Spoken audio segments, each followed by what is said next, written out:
طوفان نوح میں آپ یہ پیرامڈ، یہ جو اپنا اہرام مصر، یہ کیسے بچ جاتے ہیں؟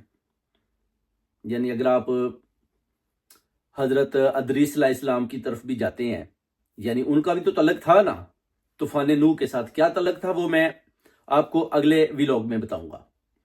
یعنی جیسے کہ ایتھوپین بائبل میں آپ نے سنا ہوگا اپنا نجاشی ہجرت نجاشی بادشاہ جس نے ہجرت کی تھے. حضرت محمد صلی اللہ علیہ وآلہ وسلم نے کیا خط لکھا تھا؟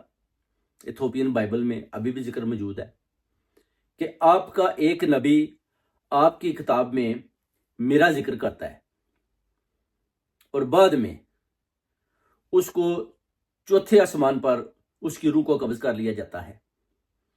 یعنی وہ کون تھے؟ بیسیکلی حضرت ادریس علیہ السلام تھے. یہ بھی چلیں ہم بعد میں بات کرتے ہیں. دوسرا آپ دیکھیں، چلیں جنگ بدر میں دیکھیں کہ فرشتے جو ہے نا وہ اپنا کس پورٹل کے ذریعے ادھر پہنچتے ہیں. آخر کوئی ہے نا وہ ملائکہ کا سسٹم جدھر سے فرشتے آتے ہیں. جنگ بدر میں آ کر بھی وہ صورت بھی ہے، آپ دیکھ سکتے ہیں. اس میں فرماتے ہیں کہ جناب یہ آپ نے نہیں بلکہ فرشتوں نے یہ جنگ آپ کو جیت کر دی. تو یہ ساری چیزیں جو ہے نا آپ کو دیکھیں اچھی طرح سے. اللہ تعالیٰ کہتا ہے کہ میں نے قرآن پاک کو آپ کے لیے آسان کر دیا.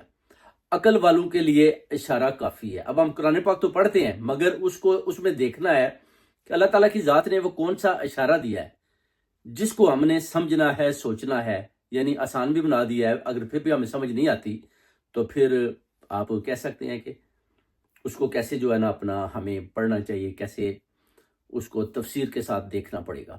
اس طرح جو دوسرے جہان کی اپنا مخلوق ہیں، اسٹیفن ہاکنگ کیا کہتا ہے؟ کہتا ہے کہ آپ دوسرے جہان کی مخلوق کو نہ چھیڑیں.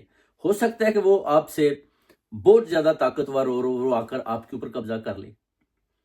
یعنی اس میں آپ دیکھ سکتے ہیں کہ حضرت ذوالقرنین جیسے بتاتے ہیں کہ جوج مجوج کو انہوں نے کیسے قید کر کے رکھا ہوا ہے. اس پر پارا، سونا، تانبا استعمال کیا گیا اور وہ کوئی 60-70 ارب کی تعداد بتاتے ہیں. اگر آپ اپنا سیٹلائٹ سسٹم بھی دیکھتے ہیں تو آپ کو وہ مخلوق دور دور تک کہیں دکھائی نہیں دیتی. دنیا میں آپ دیکھیں ہر طرف سیٹلائٹ سسٹم ہے مگر وہ مخلوق کیوں نہیں دکھائی دیتی؟ یہ چیزیں بھی دیکھنے اور سوچنے والی ہیں کہ یہ کیسے ممکن ہے. تو یہ باتیں بیسیکلی سمجھنے والی ہیں جو آپ کو اگلے ولاگ میں بتاؤں گا.